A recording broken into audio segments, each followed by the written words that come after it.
Welcome back to the third episode in the second series of Coppers and Brass.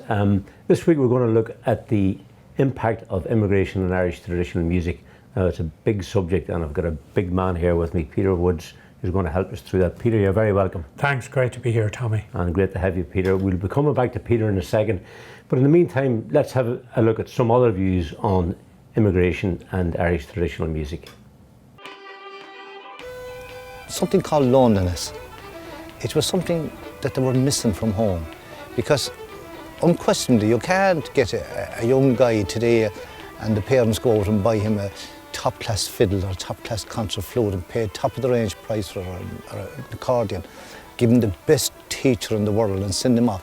And expect that child or that young person to get the same feeling out of what he's playing as the guy who had to leave here because of poverty or unemployment, lack of work, whatever it was. And when these guys left in the boats from Dublin and from Cork or wherever they left from, a lot of those fellas carried a heavy heart with them. And it was reflected in the music that they played. And as you know, music is a mood.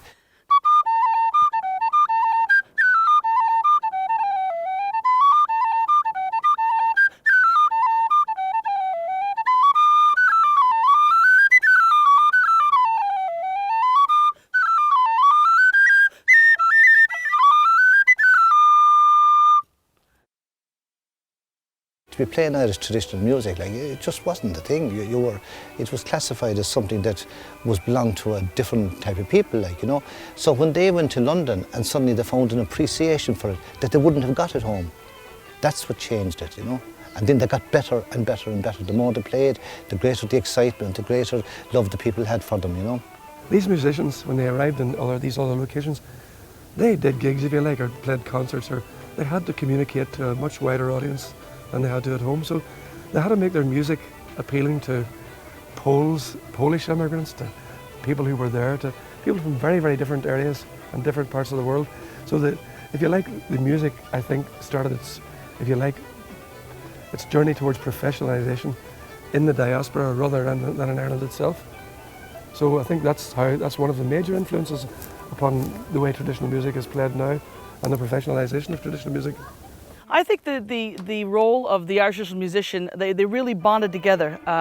In New York was very much East Galway, Clare were the main components, and a few Kerry people, but mainly that was where the musicians came from, and Sligo, of course. The great Michael Coleman emigrated there. I mean, when you listen to who came to America, from Michael Coleman to Joe Burke lived in America for years, Paddy O'Brien, Andy McGann came, the great Liz Carroll from Chicago, the wonderful musicians.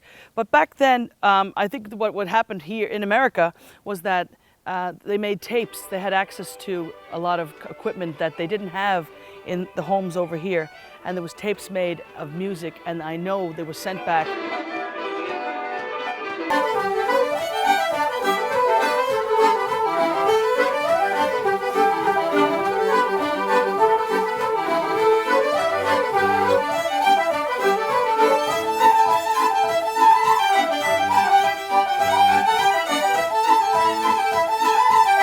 As regards the recordings that were made in America in the 20s, that had such a, it was the beginning of technology in music. Yeah. Mm. It was coming anyway, and I mean the regional styles, whatever they were at that time, or how strong or weak they would have been, they would have been subjected to that pressure from technology anyway. Yeah. And they would have been subjected to all the subsequent pressures, the dancehall act, all that. Yes. The sort of the way traditional music was relegated to a very low rung of the social ladder. All that would have had an effect.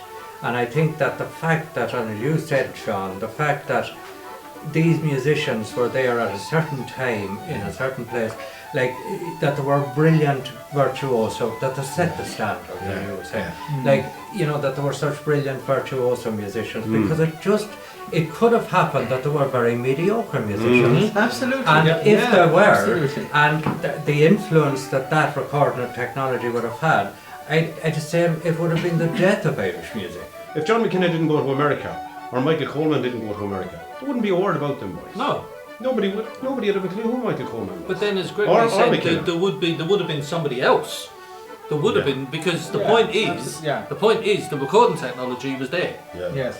So if it wasn't McKenna and Coleman, it would have been somebody else. All those 44 record sides that McKenna made between 1921 and 1937, all those records when they came back to Ireland, they contained the North Leitrim flute style. So all that had, it had a positive effect on the regional style, on that particular regional style. That's my view. It had a positive effect on the Leitrim regional style. But what about... It had a positive effect because that was the regional style. It didn't have to have an effect. It was the regional style. It wasn't like Coleman or Morrison that style spread across the country. Yeah. The McKenna style was undisputedly just exceptional in every way. Yeah. But it didn't spread the way the fiddle music spread. It did to a certain extent. Not to the same sort of global extent almost now. I don't think anyway. No, I don't know. I mean, I think the difficulty with regional styles is, well, there's a whole argument about whether there ever were regional styles, whether the regional styles that we now consider as regional styles have been heavily influenced by the American recordings anyway. I mean, a good example I can think of,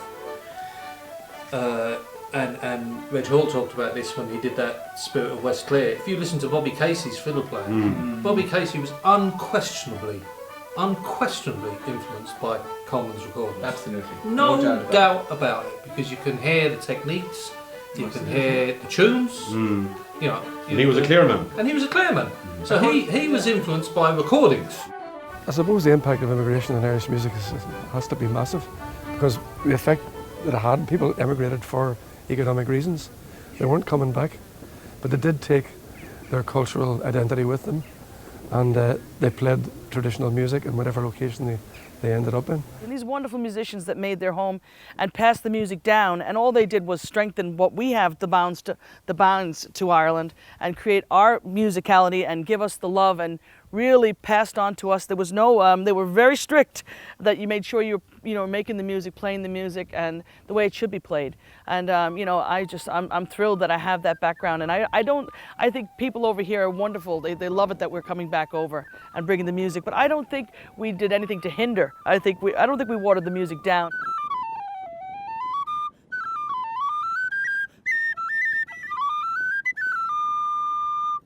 Well, Peter, lots of informed views by people who both lived abroad and some who were born abroad, but still very much immersed in Irish traditional music.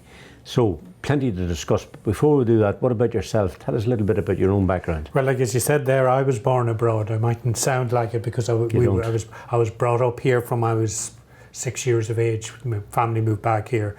There was always music around the house because one of my uncles had played, and there were instruments and that, but I didn't play myself. But when I was in my mid-late teens, I moved to London, which was in the late 70s, and it was during that or towards the end of that great era of London session music. Like I remember once saying to John Carty, we thought that would never end. We thought that was normal and that was the way it would be, but it wasn't. I've written a book called The Living Note about traditional music, and I've written a novel which has a lot of traditional music in it called Hard Shoulder as well. And I've made lots of radio programs on music. Right, those books based on your experiences on the Irish scene in England? Yeah, to some extent, right, yeah. Okay. Maybe a little bit about the context. How did all those great musicians arrive there, and why did they arrive there? I suppose they arrived there because, as somebody said in that tape, big work is the emigration, to get out of the place in different times. Actually, Greg Daly, I think, mentioned in that about the Dance Halls Act, and that was the era of that was 1935, and there was a lot of emigration after that, and then there was the Second World War and the great emigration after that of the 1950s, which brought a whole new generation of great musicians to Britain and to London in particular, like the likes of Casey that was mentioned in that, and Raymond Rowland, and Liam Farrell, who probably came a bit later, and you'd be talking about Tommy McCarthy, the piper from Clare, and his whole family as well as that, and plenty more of them. But Peter, how did that work? People from different parts of Ireland were, at a time when they were coming, when regional styles were still very strong, and they were coming together. did it not sound discordant? It didn't. I think one of the best recordings to my mind of traditional music is Paddy and the Smoke, which was recorded in the Favours on the Holloway Road. And you can hear it in that. Somebody said to me afterwards that they didn't, Danny Meehan in particular, but you could take Danny Meehan out of that session where he sounds part of it with the rest of them, but he could have been plucking the four-poster bed, or he could have been playing the Japanese hornpipe music that came directly from the Dohertys, or music that he'd have got in a Donegal style, clearly from Donegal. And I once saw John Curtin, a whistle player, Con Curtin's son, playing polkas on a whistle in about 3 o'clock in the morning in a pub in Fiddler's Elbow in Kentish Town. And there was a Clare man on the accordion with him, and John, they'd been playing together as a part of a big session with a lot of different musicians in it, and then Curtin broke off and started playing on the whistle, and maybe played for half an hour, maybe longer, and the Clareman had blisters on his fingers for trying to keep up with him. John Curtin turned around and said, you're very good, you did all right, but you'll never be a Kerry man. And I suppose to that extent, like, although they could all play together, they all could still be what they were to start with. It didn't really influence any of their styles. Maybe it influenced the style of people who came out of it, like John Carthy, who grew up listening to that. Maybe the influence on the likes of the style of him, or certainly on the playing of John Blake. Like you can hear all the cassettes and all the late night music that John Blake ever had, particularly in his flute playing, I think. And what about, we talked about style there, but what about repertoire? Was there any difficulty about, was the repertoire shared similarly? Was there a body of music that they all knew, or were they bringing very regional tunes? I always think that people would have their regional tunes, like I was mentioning, the Japanese hornpipe or the four-poster bed or whatever, and they'd play those, and there might be a bit of respect for an air or something like that. But beyond that, like, the repertoire to me comes from Coleman and Killoran, and from those people who went to America and brought that music, but that came back from America. Fairly well shared body of music, yeah, the session tunes. Well, before we carry on with the conversation, Peter, we're going to skip back over to the Cobblestones place you've been in once or twice. I think you might have known it. I have indeed. Certainly a great reputation for music. And we have a couple of young musicians down from Dundalk tonight with Daithí Gormley, and when we're talking about Emmigration, Josephine Keegan was certainly a regular feature with Sean Maguire over in London during those formative years of the sessions and the music. And she's a great author of great tunes, and the young students are going to play a few of her tunes. So we'll take a wee break from the discussion and skip over to the Cobblestones. Great stuff. So I'm here with a couple of the students from DKIT, Dundalk Institute of Technology, and they're from a scatter of places, but we're going to play some tunes local to us above in Dundalk, written by Josephine Keegan. We're going to play the U3 in the Gates of Mulla. Whoop. So, 1, 2, 3.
Well, they were lovely tunes from Josephine Keegan.